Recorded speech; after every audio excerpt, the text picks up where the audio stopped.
ओम श्री गणेशाय नमः।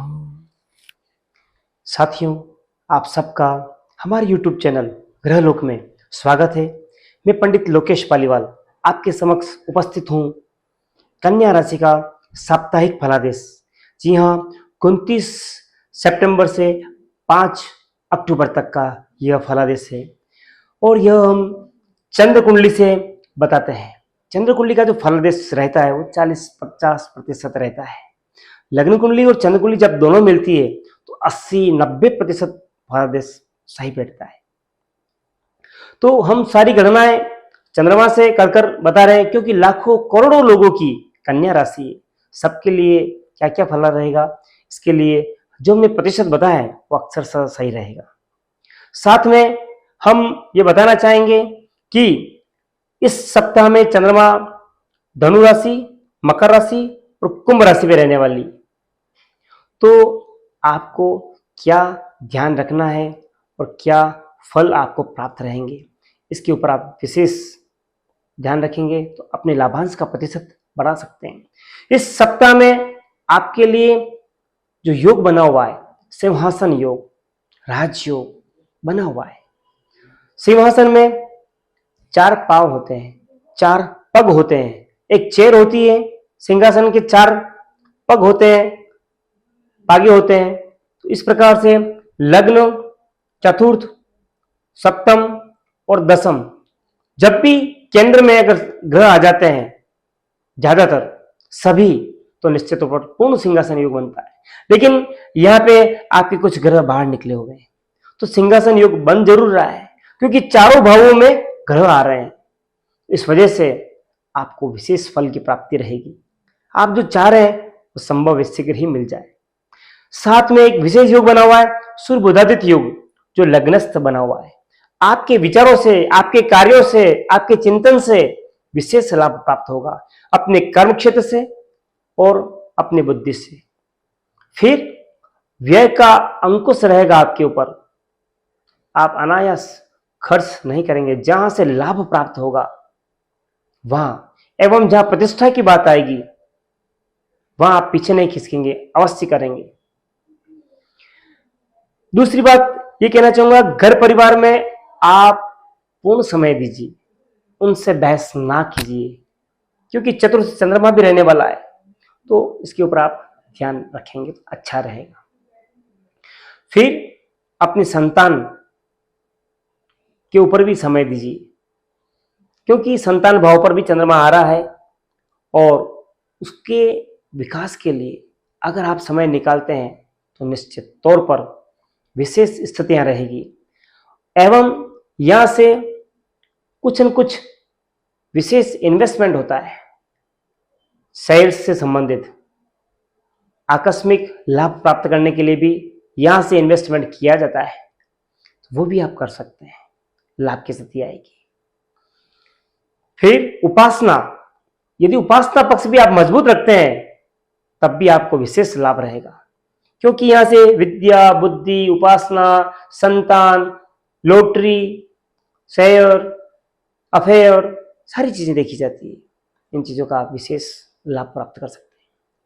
फिर वापिस जब चंद्रमा नीचे आ जाएगा सप्ताह में लास्ट में, तब आपको चंद्रमा राहु के साथ आपकी कुंडली चंद्र कुंडली में रहेगा, तो मन स्थिति को मजबूत रखना है, भयभीत नहीं होना है, कार्य के प्रति डिवोटी होना है, लगना है। उसका लाभांश जो है हो सकता है कुछ न्यून रहे, लेकिन घबराना नहीं, वो जल्द ही आपको दूसरे रूप में मिलने वाला है।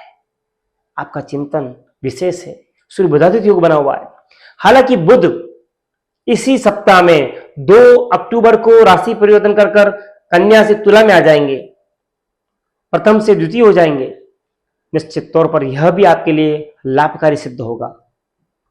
तो ये सारी बातें आप ध्यान रखें, अप्लाई करें अपने जीवन में और लाभ प्राप्त करें।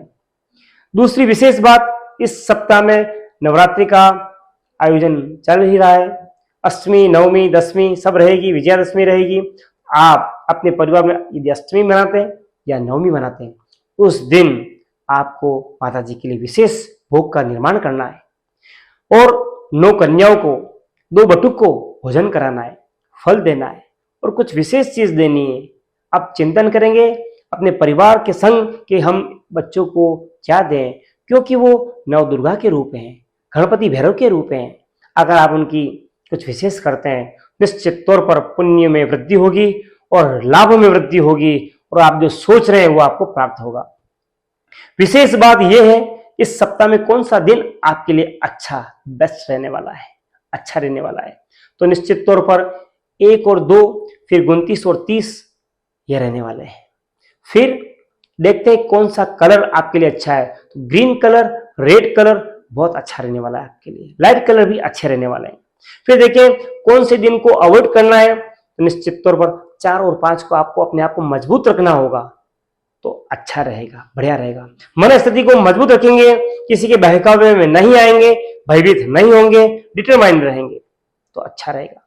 फिर अति विशेष बातें के ऊपर हम चर्चा करेंगे, जो कि सर्वप्रथम आपके हेल्थ के ऊपर होगी। तो हेल्थ में आपको क्या ध्यान रखना है।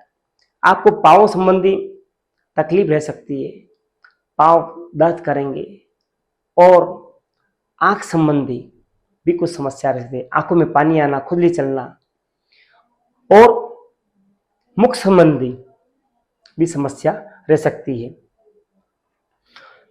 कमर के आसपास दर्द रह सकता है, इन बातों का ध्यान रखेंगे। घरेलू उपचार से आप इसको दुरुस्त कर सकते हैं।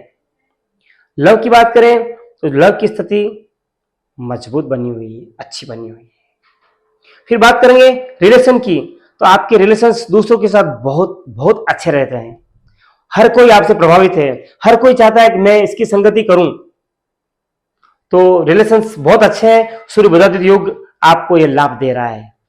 फिर बात करें कैरियर की, तो कैरियर की स्थिति में भी बुलंदी की स्थिति में है आप जॉब में, आप बिजनेस में, दोनों जगह सफल हो रहे हैं।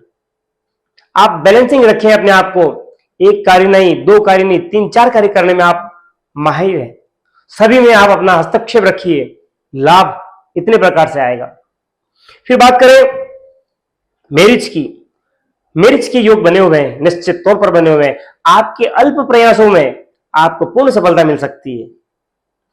फिर बात करें यदि आप छात्र हैं, तो निश्चित तौर पर आपकी मनस्थिति जैसी होनी चाहिए वैसी नहीं।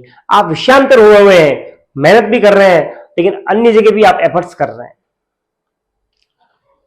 फिर बात करें ऐसे क्या उपाय किए जाए जो दोहरे हो, स्पिरिचुअल पावर भी मिले और ग्रहों की भी उपाय हो जाए। तो उसके लिए सर्वप्रथम मैं कहना चाहूंगा, आपको भगवान गणेश जी की आराधना अवश्य करनी चाहिए, और माता रानी की आराधना करनी चाहिए, और गाय को रोटी दें जिसके ऊपर आप भिगे हुए मूंग रखें, गुड़ रखें, घी रखें, कुछ बाजरा रखें, गाय को खिलाएं। निश्चित तौर पर आपको विशेष लाभ प्राप्त होगा, आपका मन प्रफुल्लित होगा। अगर मेरी बातें आपको अच्छी लगी हुई हो, मित्रों से, परिवारजन से शेयर करें, लाइक करें, सब्सक्राइब करें, और नीचे कमेंट बॉक्स में जय माता दी अवश्य लिखें। धन्यवाद।